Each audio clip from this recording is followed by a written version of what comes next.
সারাদিন কাজ করার পরে যখন অনেক ক্লান্তি আসে, এই ক্লান্তি এবং যে পরিশ্রমটা এটাকে সবার সাথে শেয়ার করে গল্পগুচ্ছ করা, এটাই আমি চার আড্ডা মনে করি।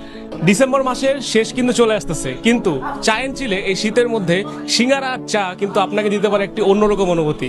সো বেসিক্যালি আমি আজকে আছি মিরপুর 2-এর চা এন্ড চিলের ব্রাঞ্চে, এবং আপনারা জাস্ট দেখেন ফুল গ্রুপ, লিটারেলি 18 থেকে 20 জন ওরা জাস্ট চলে আসছে এই শীতকালে এই সুন্দর ওয়েদারে চা এবং সিঙ্গারা এনজয় করার জন্য। সো আমরা আজকে একটা ইন্টারেস্টিং গেম খেলবো, যে গেমটা হলো ওদের কাছে যে জিজ্ঞেস করবো হোয়াট ইজ চায়ের আড্ডা টু ইউ, বা চায়ের আড্ডা বলতে আপনি অ্যাকচুয়ালি কি বুঝেন, এবং এই গেমের শর্ত হইলো ওনাকে এক লাইনে বলতে হবে চায়ের আড্ডা বলতে তারা কি বুঝে। সো এক লাইনে দেখি কয়জন বলতে পারে কোনটা। বন্ধুত্ব, বন্ধুত্ব, জাস্ট অসম, জাস্ট অসাম, ভালো সময়, ভালো সময়, বন্ধুত্ব আর আড্ডা, সময় কাটানোর জন্য। ভালো সময় কাটানোর জন্য চায়ের আড্ডা। জি।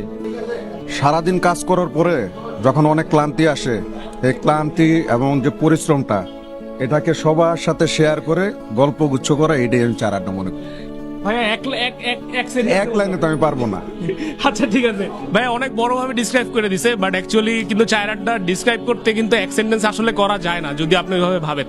টাইম পাসে একটা সুন্দর একটা মুহূর্ত। চায়ের আড্ডা তো বন্ধুত্ব, বন্ধুরা একসাথে বসলে আড্ডা দেওয়া হয়। বন্ধুত্ব মানে ফ্রেন্ডশিপে একসাথে আড্ডা দেওয়া, এক লাইনে, এক লাইন। বন্ধুত্ব, ট্রেনতে একত্রিত করা এমন একটা চায়ের আড্ডা, stress relief. Stress relief. So চায়ের আড্ডা বলতে অ্যাকচুয়ালি আপনাদের কাছে কি মনে হয়? আপনারাও কিন্তু এক সেন্টেন্স অথবা এক ওয়ার্ডের মধ্যে কমেন্ট করবেন।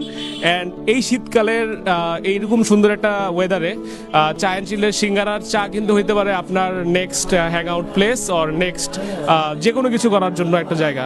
সো চলে আসবেন মিরপুর 2, মোহাম্মদপুর, আদাবর, তারপরে হলে গিয়া উত্তরা, বনানী, মিরপুর 6, অনেক 25টা ব্রাঞ্চ লিটারেলি। সো আর ওয়েট না করে চলে আসেন চায়ের আড্ডা করতে, আর এই শীতকালে বাসায় বসে থাকেন না। Bye bye.